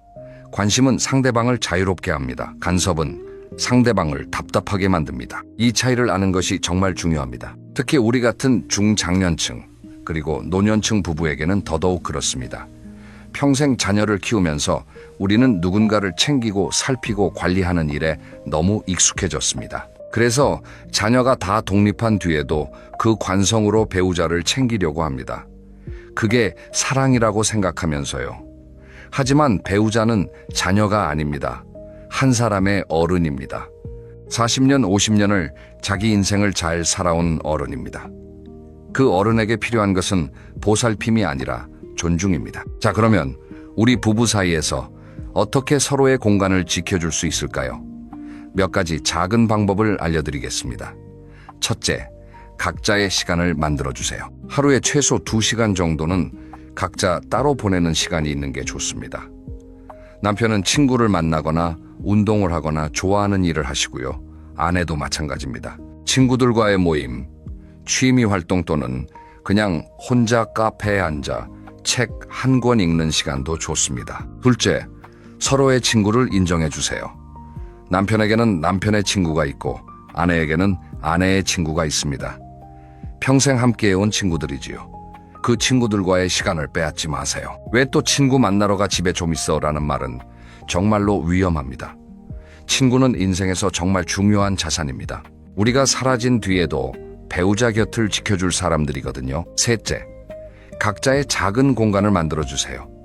집이 충분히 크다면 더없이 좋겠지만 그렇지 않더라도 각자만의 작은 공간을 만들어주세요. 남편이 책을 읽거나 무언가 만지작거릴 작은 책상 하나, 아내가 좋아하는 화분과 책을 둘 작은 모서리 하나면 충분합니다. 그 공간만큼은 상대방이 침범하지 않는 것이 좋습니다. 넷째, 묻지 않을 권리를 인정해 주세요. 배우자가 어디 다녀오셨다고 했을 때 꼭 자세히 캐묻지 않아도 됩니다. 잘 다녀오셨어요. 즐거웠어요. 정도면 충분합니다. 굳이 누구와 만났는지, 어디서 만났는지, 무슨 이야기를 했는지 일일이 알아내려고 하지 마세요. 여기까지 들으시면서 이런 생각이 드실 수도 있겠습니다. 아니, 부부인데 그렇게 거리를 둬서 어떻게 가까워지나? 좋은 질문입니다.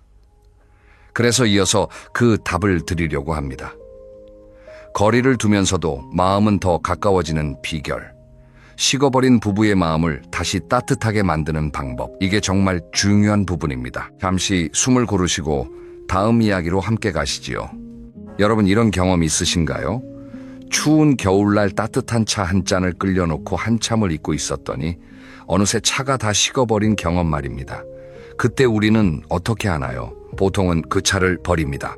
에이, 다시 끓이기 귀찮네 하면서요. 그런데 사실은 그 차 다시 데우면 충분히 마실 수 있습니다. 향은 조금 옅어졌을지 몰라도 따뜻함만 다시 돌아오면 다시 그 자리에 앉아 천천히 한 모금씩 음미할 수 있는 좋은 차입니다. 우리 부부 사이도 똑같습니다. 세월이 흐르면서 마음이 식어가는 것은 너무도 자연스러운 일입니다. 처음 만났을 때의 그 두근거림, 그 설렘은 시간이 지나면 잦아듭니다. 그건 누구의 잘못도 아닙니다. 사람의 마음이 원래 그렇게 작동하는 겁니다. 문제는 우리가 식어버린 차를 그냥 버리려고 한다는 데 있습니다. 이제 우린 끝이야. 더 이상 사랑은 없어. 라고 단정해버리는 거지요. 하지만 식어버린 차도 다시 데우면 따뜻해집니다. 식어버린 마음도 다시 데우면 따뜻해집니다. 다만 어떻게 데우는지를 아는 게 중요합니다. 오늘 제가 알려드릴 방법은 아주 작고 단순합니다. 너무 단순해서 처음에는 이게 무슨 효과가 있을까 싶으실 수도 있습니다. 하지만 이 작은 것들이 모이면 정말 큰 변화를 만듭니다. 첫 번째는 작은 표현의 힘입니다. 고마워요, 수고했어요, 덕분이에요, 미안해요, 잘했어요. 이 5마디, 우리는 평생을 함께 살아오면서 정작 이 5마디를 얼마나 했을까요? 신혼 때는 그래도 자주 했을 겁니다. 오늘 아침밥 정말 맛있었어. 고마워 당신, 정말 멋있어.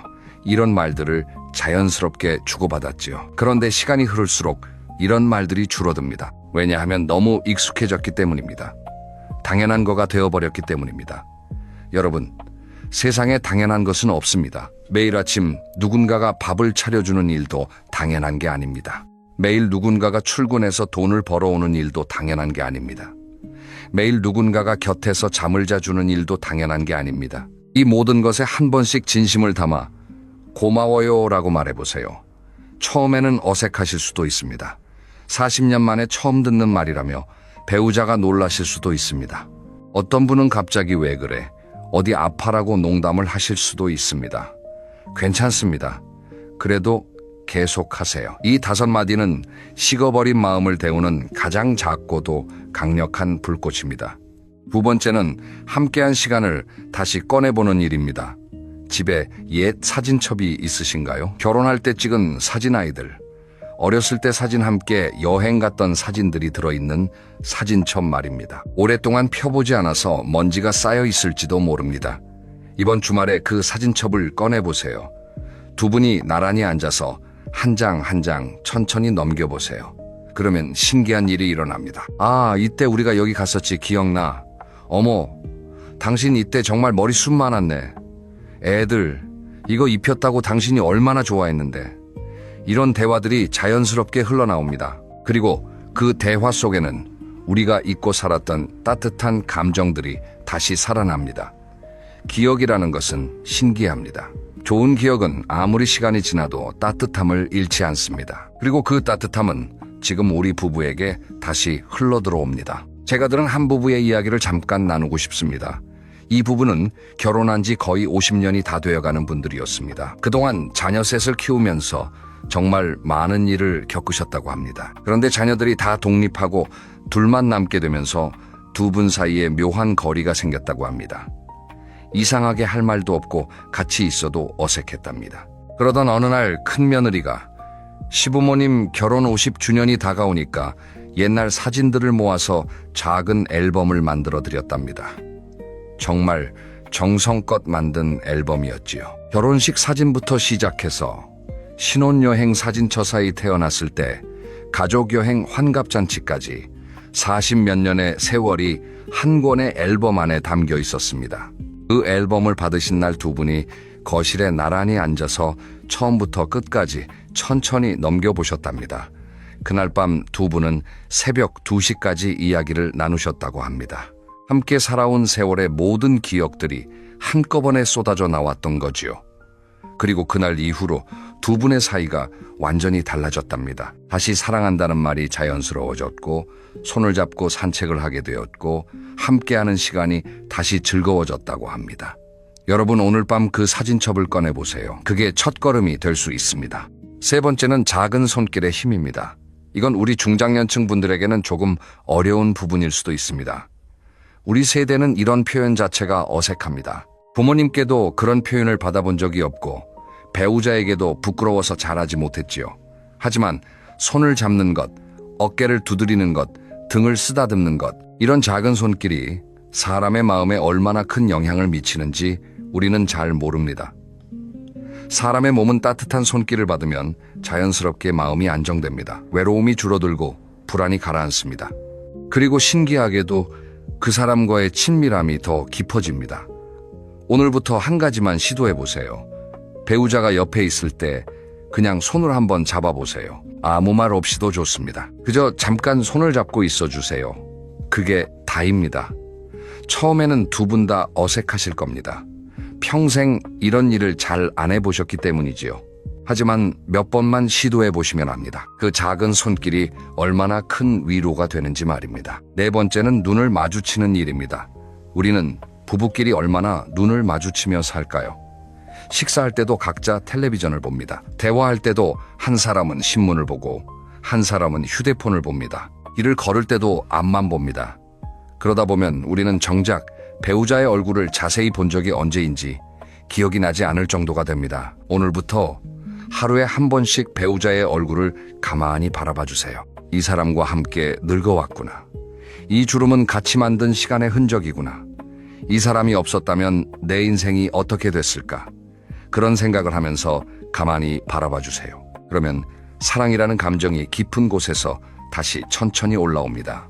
여기까지 식어버린 마음을 다시 따뜻하게 만드는 4가지 방법을 말씀드렸습니다. 작은 표현 함께한 추억, 작은 손길, 그리고 눈맞춤.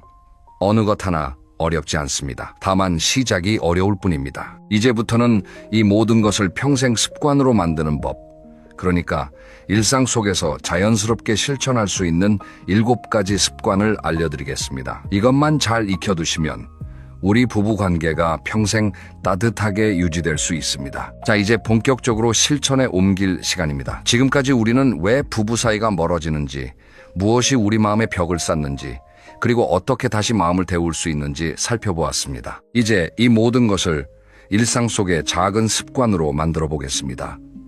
지금부터 말씀드릴 7가지 습관은 어느 것 하나 어렵지 않습니다. 돈이 드는 것도 큰 결심이 필요한 것도 아닙니다. 하지만 매일 조금씩 실천하면 우리 부부의 남은 인생이 완전히 달라질 수 있습니다. 첫째 습관은 하루 한 번 진심을 담은 칭찬입니다. 오늘 차려주신 국 정말 맛있었어요. 당신이 정리해 놓으니까 집이 깨끗하네. 그 옷 잘 어울리세요. 오늘 정말 수고 많으셨어요. 어떤 칭찬이든 좋습니다. 다만 진심이어야 합니다. 그리고 구체적이어야 합니다. 그냥 잘했어가 아니라 오늘 콩나물국 간이 딱 맞더라. 이렇게요. 구체적인 칭찬은 듣는 사람의 마음에 훨씬 더 오래 남습니다. 하루에 한 번이면 충분합니다. 너무 많이 하면 오히려 형식적으로 느껴집니다. 매일 잠들기 전에 한 가지만 떠올려서 다음날 아침에 자연스럽게 말해보세요. 이게 첫 번째 습관입니다. 둘째 습관은 절대로 다른 사람과 비교하지 않는 것입니다. 옆집 김영감님은 부인한테 잘만 하던데 우리 친구네 부부는 안 그러더라. 누구는 남편이 어쩌고 저쩌고. 이런 비교는 정말로 위험합니다. 비교를 당하는 쪽은 마음에 깊은 상처를 받습니다. 그래, 나는 못난 사람이지 하는 자괴감이 듭니다. 그리고 그 자괴감은 시간이 지나면 분노가 됩니다. 우리 배우자는 옆집 김영감이 아닙니다. 친구네 부인도 아닙니다. 이 세상에 단 한 사람뿐인 우리만의 배우자입니다. 그 사람을 그 사람 자체로 봐주세요. 다른 사람과 비교하지 마세요. 이게 두 번째 습관입니다. 셋째 습관은 가능한 한 식사는 함께 하는 것입니다. 이건 정말로 중요합니다. 함께 밥을 먹는다는 것은 단순히 음식을 같이 씹는 일이 아닙니다. 그건 하루 중 가장 큰 마음을 나누는 시간입니다. 같은 식탁에 마주 앉아서 같은 음식을 먹고 같은 시간을 보낸다는 것. 이게 부부의 가장 기본적이고 가장 중요한 의식입니다. 가능하면 텔레비전을 끄세요. 그리고 휴대폰도 식탁에서 멀리 두세요. 한 끼 식사 동안만이라도 두 사람만의 시간을 가져보세요. 오늘 반찬 맛이 어때요? 이거 어디서 사왔어요? 내일은 뭐 드시고 싶으세요? 이런 작은 대화가 일상의 따뜻함을 만듭니다. 넷째 습관은 잠들기 전 짧은 인사를 나누는 일입니다. 잘 자요. 좋은 꿈 꾸세요. 오늘 하루도 수고 많았어요. 내일 또 봐요. 이런 한마디만으로 충분합니다. 그러나 매일 빠뜨리지 마세요. 생각해보세요. 우리는 매일 잠자리에 듭니다. 그리고 매일 아침 다시 깨어납니다. 사실 이게 당연한 일 같지만 우리 나이가 되면 매 하루가 그 자체로 귀한 선물입니다. 오늘이 또 한 번 주어진 귀한 하루다라는 생각으로 매일 밤 따뜻한 인사를 나누세요. 그러면 그날 하루가 정말로 의미 있는 하루가 됩니다. 다섯째 습관은 작은 기념일도 잊지 않고 챙기는 일입니다. 결혼기념일, 생일은 당연합니다. 거기에 더해서 처음 만난 날, 첫 데이트한 날, 신혼여행 떠난 날, 같은 작은 기념일도 한번 챙겨보세요. 거창할 필요는 없습니다. 외식 한 번, 꽃 한 송이, 카드 한 장이면 충분합니다. 중요한 것은 내가 당신과의 이 순간들을 기억하고 있다는 마음을 전하는 일입니다. 특히 남편분들, 이런 일은 보통 아내가 챙겨왔지요. 이제부터는 한 번씩 남편이 먼저 챙겨보세요. 오늘이 우리 결혼한 지 40년 되는 날이네. 이 한마디만 해도 아내는 정말로 감동합니다. 평생 챙겨줄 거라고 기대하지 않았던 일을 어느 날 갑자기 챙겨주는 것. 그게 사람의 마음을 가장 크게 흔드는 일입니다. 여섯째 습관은 건강을 함께 돌보는 일입니다. 우리 나이가 되면 건강은 무엇보다도 중요합니다. 그리고 건강은 혼자 챙기는 것보다 둘이 함께 챙길 때 훨씬 잘 지켜집니다. 매일 함께 산책하기, 식단을 조금씩 가볍게 바꾸기, 정기적으로 병원에 함께 가기, 운동을 같이 시작하기. 이런 일들을 함께 하면 두 가지 좋은 점이 있습니다. 첫째, 서로의 건강이 좋아집니다. 둘째, 함께하는 시간이 자연스럽게 늘어납니다. 일석이조인 셈이지요. 특히 산책은 정말로 좋습니다. 하루에 30분만 천천히 동네를 한 바퀴 돌아보세요. 봄에는 꽃을 보고, 여름에는 매미 소리를 듣고, 가을에는 낙엽을 밟고, 겨울에는 따뜻한 옷을 입고요. 사계절을 두 사람이 함께 걸으면 그 자체가 인생입니다. 다만 한 가지 주의할 점이 있습니다. 건강관리는 강요하지 마세요. 왜 그것도 안 드세요? 왜 운동 안 하세요? 이렇게 잔소리로 변하면 오히려 반발만 일으킵니다. 자연스럽게 즐겁게 함께 가는 길이 되도록 해주세요. 일곱째 습관은 함께할 미래를 그려보는 일입니다. 많은 분들이 이렇게 생각하십니다. 우리 나이에 무슨 미래야? 그냥 하루하루 살아가는 거지. 아닙니다. 우리 나이에도 미래는 있습니다. 그리고 어쩌면 지금 이 미래를 가장 자유롭게 꿈꿀 수 있는 시기일지도 모릅니다. 자녀도 독립했고 일에서도 한 발 물러섰으니까요. 두 분이서 함께 새로운 꿈을 그려보세요. 올해 가을에는 단풍 구경 어디로 갈까요? 내년에는 우리 한 번도 안 가본 곳에 여행 가봐요. 같이 배워보고 싶은 거 없으세요? 우리 동네에서 이런 거 한번 해볼까요? 작은 것이라도 좋습니다. 함께 그리는 미래가 있으면 오늘이 더 의미 있어집니다. 그리고 두 사람의 관계도 더 단단해집니다. 이렇게 7가지 습관을 말씀드렸습니다. 정리해 보겠습니다. 첫째, 하루 한 번 진심 어린 칭찬. 둘째, 절대로 비교하지 않기. 셋째, 식사는 함께하기. 넷째, 잠들기 전 짧은 인사. 다섯째, 작은 기념일 챙기기. 6째, 건강을 함께 돌보기. 7째, 함께할 미래 그리기. 이 7가지 중 한 가지부터 시작하세요. 모든 것을 한꺼번에 하려고 하면 부담이 됩니다. 가장 쉬워 보이는 것 하나부터 골라서 일주일만 꾸준히 해보세요. 그러면 신기하게도 다른 습관들도 자연스럽게 따라옵니다. 여러분, 한 가지 진실을 말씀드려도 될까요? 우리에게 남은 시간은 생각보다 빠르게 흘러갑니다. 이 말이 무겁게 들리실 수도 있겠습니다. 하지만 사실은 그렇지 않습니다. 오히려 이 진실을 받아들이는 순간 우리의 삶이 더 빛나기 시작합니다. 생각해 보세요. 우리는 늘 나중에라는 말을 많이 했습니다. 나중에 아이들 다 키우면 둘이 여행 가요. 나중에 은퇴하면 그때 같이 뭐 해요. 나중에 시간 나면 다시 옛날처럼 살자. 그 나중에가 지금입니다. 지금이 바로 우리가 평생 기다려왔던 그 시간입니다. 더 이상 미룰 시간이 없습니다. 그리고 그 사실을 깨닫는 순간 우리는 오늘을 다르게 살게 됩니다. 함께 늙어간다는 것. 이건 정말 신비로운 일입니다. 한번 생각해 보세요. 세상에 우리와 똑같은 길을 걸어온 사람이 또 누가 있을까요? 같은 시대를 살아오고 같은 일을 겪고 같은 자녀를 함께 키워온 사람. 이 세상에 그런 사람은 오직 우리 배우자 한 사람뿐입니다. 이 사실을 깨달으면 우리가 매일 마주하는 그 사람이 얼마나 소중한지 새삼 느껴집니다.